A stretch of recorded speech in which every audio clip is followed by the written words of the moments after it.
Good morning, good morning. Dan Caldwell here, and welcome to Dan's Place.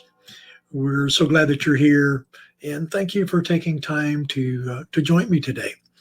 I'd like to talk about something that keeps coming up in conversations with the different people I have, and certainly in different communities. Now, everyone here knows that I'm a person of faith. And again, I'm not apologizing for that. If you're not, that's okay. We still love you anyway. But uh, one thing that keeps coming up in my conversations, particularly looking at our world today, is value, or maybe perhaps even the lack of values.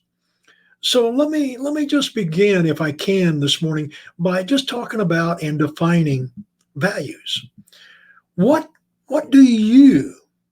I'm talking to you. What do you value? Well, the truth of the matter is, we may not value the right things, or we may be valuing the right things, but not applying them appropriately. Let's define the word value. The noun version is the regard that something is held to deserve the importance, worth, or usefulness of something. Your support is of great value, so to speak. A person's principles or standards of behavior, one's judgment of what's important in life. Now, that's my definition, and I agree with that and embrace that.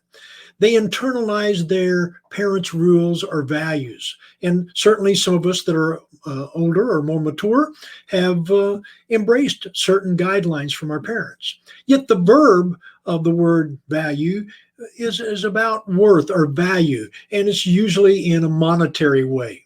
The estate is worth X number of dollars. And then also in that verb is considering something to be important or beneficial, of a high opinion, if you please. So I'm really where I want to be, and I want to take the next few minutes just to talk about. We are living in a world deficient of values. They've not been taught, nor have they been caught by the younger generation. We've done a great disservice to our children, grandchildren, great grandchildren, and the generations that are to come and to follow. People today do not want any absolutes. Life should be lived in the gray area, I'm told. Well, I, for one, refuse to live there. I value my values, and I diligently work to live up to them. And when I fail to do that, and I'm human just like you, I'm disappointed in myself.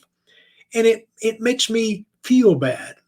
Now, please, I'm not here to make anyone feel bad. It simply means I have some things I need to work on so I can grow myself. Let me just say this as honestly and sincerely as I can. We are all perfectly imperfect. So, what I'm talking about here in values are things like attitude, hard work, honesty, listening, responsibility, patience, generosity, resolving conflict, at least within the sphere of your influence. Now, values are deficient because we've not talked about them. Values are deficient because we've not manifested them. So I would like to offer you an opportunity to grow with me in the area of values on a virtual platform. We'll do a virtual roundtable on the subject of values. Each value will be limited, each roundtable value will be limited to 8 people. And the only cost would be the cost of the book that we'll be using. And that's $10. There are 10 values in that book. And so $1 per week or 14 cents a day. So less than a Starbucks coffee, you can grow your foundation of values to pass along to the next generation. So if that speaks to you and you're interested in talking about and being a part or getting at least more information about being a part of a values roundtable discussion, go to the link on the screen to register your interest, and we'll send more information via email. Once again, no strings attached here. My desire is just to add value to you and for us to grow our values. You value what you value. There's one way of showing that: investing in the growth and maturing of your values. I'll look forward to hearing from some of you. Until the next time, this is Dan Caldwell saying thank you for joining me today. God bless and keep the fire burning.